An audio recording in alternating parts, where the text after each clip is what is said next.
But again, a catcher with easy power on the pull side, junior as well, looking for opportunity. We'll do some defense because I have something up on the site of him making a really cat-like quickness play against Heritage on a bunt, and he was out there in a flash and threw the kid out at first. Mm-hmm. But your thoughts on Mr. Sarcos? Well, good swing. Very short, very compact. I was kind of watching his load. He doesn't have much of a load. But again, you can see in his posture, just kind of that, a little bit of a rocking back to the backside with his lower half. No separation with his hands. He keeps his hands very still. Yes, they're moving a little bit, but he's not loading with his hands. You don't see his hands creeping away from his body. That's good. That keeps the swing short.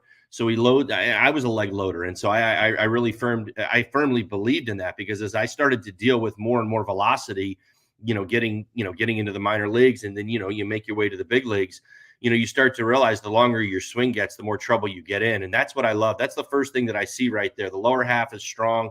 I mean, this is a kid who's he's a catcher. Most catchers really do possess that strong lower half, good hip action, good upper body action, but that short, compact swing. So, I mean, he's just letting his power play, and that's what I love to see. He's not trying to generate more power, or I need to hit the ball. I can hit the ball 425. Now I need to try to hit it 427. That mindset where it's like, okay, I got to add more.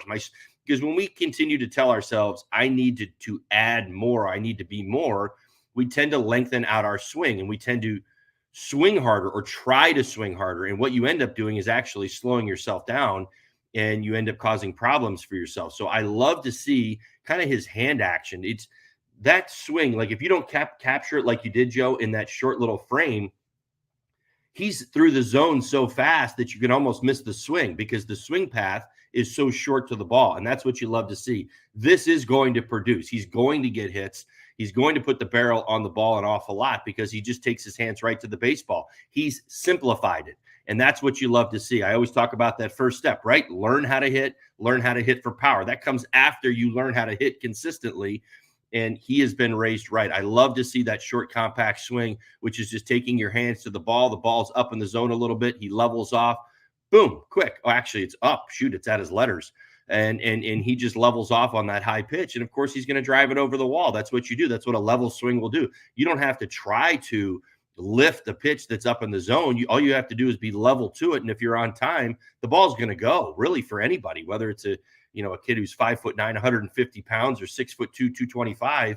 You get to that ball right there, you're going to drive it. You're going to put the barrel on it, and it's going to jump off the bat. So really good approach, really short swing. I love what I see. He needs to maintain that. I was telling my son just this the other day. He's been swinging the bat really, really well. Things are going good for him. He's seeing the ball. This is where you practice your consistency. We get in that nature as hitters a lot of times where you're doing things right, and you're like, okay, how can I do more right?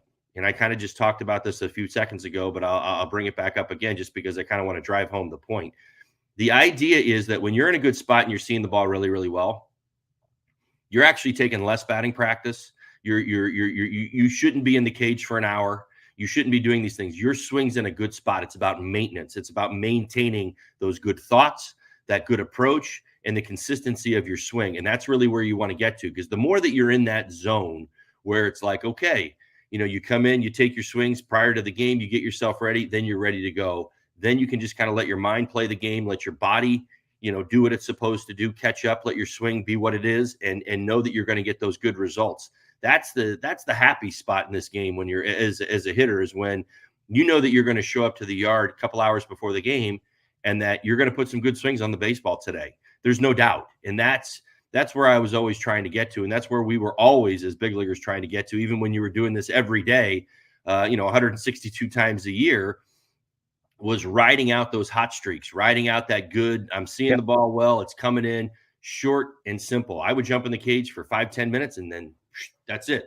I don't need to be in the cage for an hour. You don't need to be over swinging, because what you tend to do is exactly what I said, is that, well, I'm swinging the bat really well, and I feel like, I can hit a ball 425, and you start searching for 427. You know what I mean? It's like, okay, what can I do to hit it just a little bit farther?